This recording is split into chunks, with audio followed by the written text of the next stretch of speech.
What if I told you that one woman, known as the Voodoo Queen, held the city of New Orleans under her spell for decades? Marie Laveau was more than a magician. She was a force of nature. Her power went beyond spells.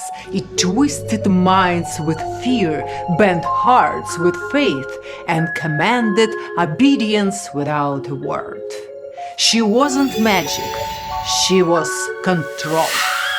Tonight, I'll share her most powerful secrets and teach you a cleansing ritual against enemies, inspired by her teachings, a practice that will change your life if you dare to try it.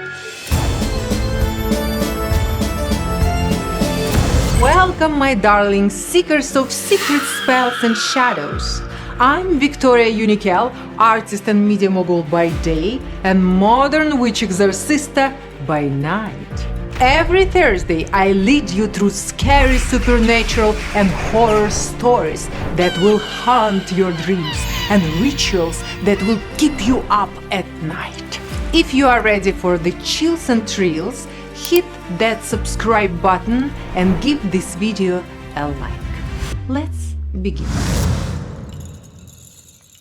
Our story begins in the early 1800s in New Orleans, a city full of mystery.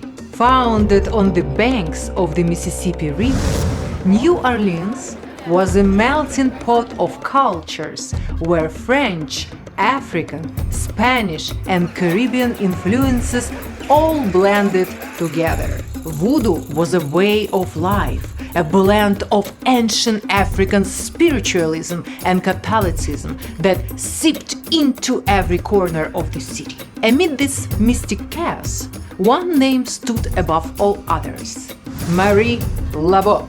Born in 1801, Marie was a woman of unmatched influence. Her grandmother practiced healing and root work, essential elements of voodoo. From a young age, Marie was immersed in a world where magic, occult, and faith intertwined. Known as the Voodoo Queen of New Orleans, Marie was both feared and adored. Her power was said to be limitless, able to heal the sick, summon spirits, and protect those in need of justice. Her clients ranged from society's elite to desperate souls seeking her protection and guidance.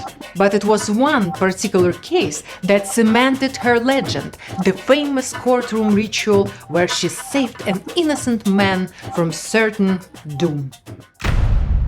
The year was 1830. The courthouse was packed with people. A young Creole man stood accused of a crime he did not commit. The evidence was flimsy, but the judge seemed determined to convict him. His family, out of hope and terrified of losing him, turned to the only person who could help, Marie Laveau. She arrived at the courthouse just as trial was reaching its climax. Dressed in a flowing black gown, she walked confidently into the room. The crowd parted in silence. Everyone knew who she was, and no one dared to stop her. The room grew cold. The candles flickered, their light barely holding back the shadows that seemed to press in from every corner. The accused man, desperate and terrified, locked eyes with her, silently begging for salvation. Without a word, Marie walked to the center of the courtroom. She pulled a small Gris-Gris bag, an amulet of herbs, bones, and secret ingredients tightly bound with string from a hidden fold in her dress. This was no ordinary charm. It was a tool of protection and power. The judge frowned. What is the meaning of this?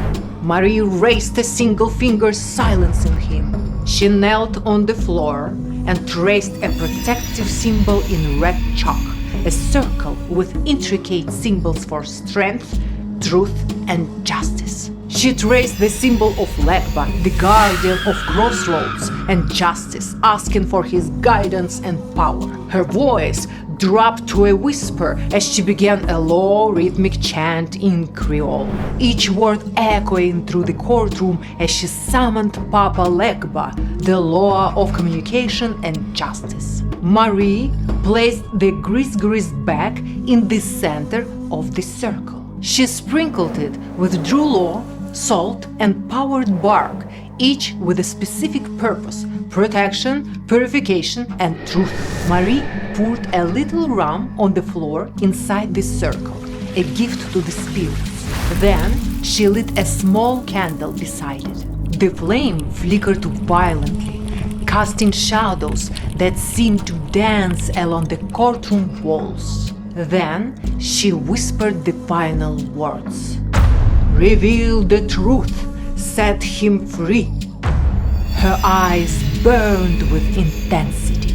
She addressed the judge with a commanding voice. "This man's soul is protected by powers beyond your understanding. His fate rests on truth, not lies. The spirits will reveal justice."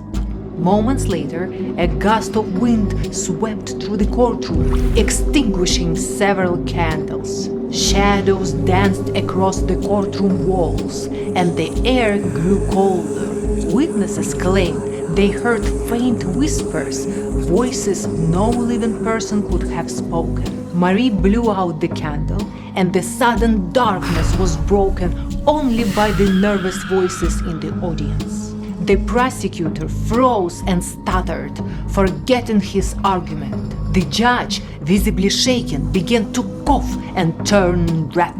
Suddenly, evidence previously hidden by the prosecution emerged. It proved the young man's innocence. The judge had no choice but to find him not guilty of the crime.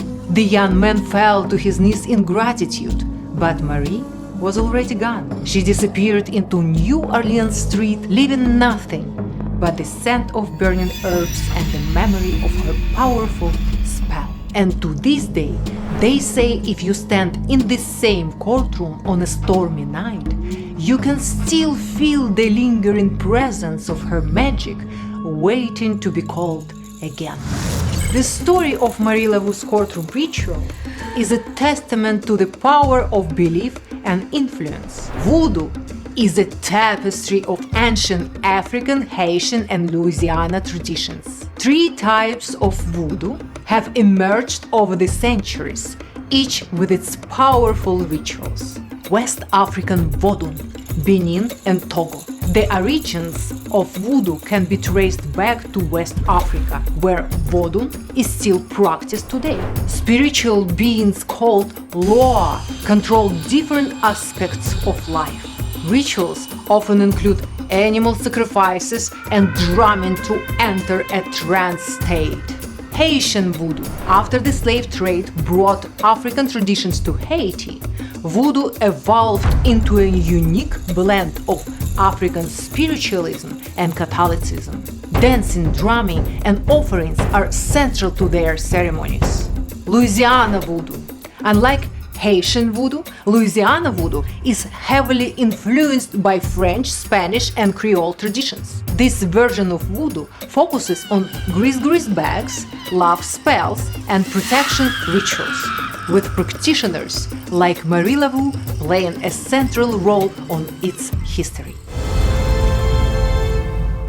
This ritual is a way to clear your energy, protect your spirit, and invite peace and positivity in your life. It works against your enemies too. You need a few items for this ritual: black candles, bowl of water, preferably spring water, but tap water blessed with intention works perfectly. A smudge stick, white sage or palo santo. You can also use rosemary or lavender. A clear crystal, a cleansing oil of your choice. Make a root and essential oil blend that aligns with your aura. Step 1. Light your candles. Light your sage and let the smoke waft through the air. Move the smoke around yourself, starting at your feet and working your way up to your head. Step 2. Bless the water. Hold your hands over the bowl and speak your intention aloud. This water is pure, sacred and cleansing. It washes away negativity. My enemies get back the evil they sent to me. Now say what you specifically need from water. This is a very strong energy pathway. Step 3. Touch the blessed water with your fingers. Then gently touch your forehead to clear your mind and your heart to cleanse your emotions. Now touch your palms to purify your actions. As you do this, visualize yourself surrounded by a protecting glowing light. Step 4. Hold the quartz crystal in your hand, letting its energy connect it with yours. Close your eyes and imagine the crystal absorbing all negativity around you like a sponge. Step 5. Add a few drops of cleansing oil to the bowl. Such cleansing rituals are legendary in voodoo and spiritual practices. As you mix the oil into the water, say, I am cleansed, I am protected, I am free. Repeat this ritual whenever you feel stress or negativity from enemies. My darlings, the power of cleansing and renewal is for the soul. Rituals like this remind us that magic begins with intention and belief. Now it's your turn.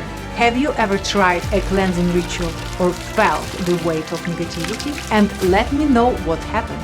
What did you feel? What changed in your life? Share your stories in the comments. The magic we create together is only the beginning. Thank you for joining me tonight. Subscribe now and let's continue this journey into the secret spells and shadows together. Until next Thursday, may your intentions be pure and let the magic begin. Mwah.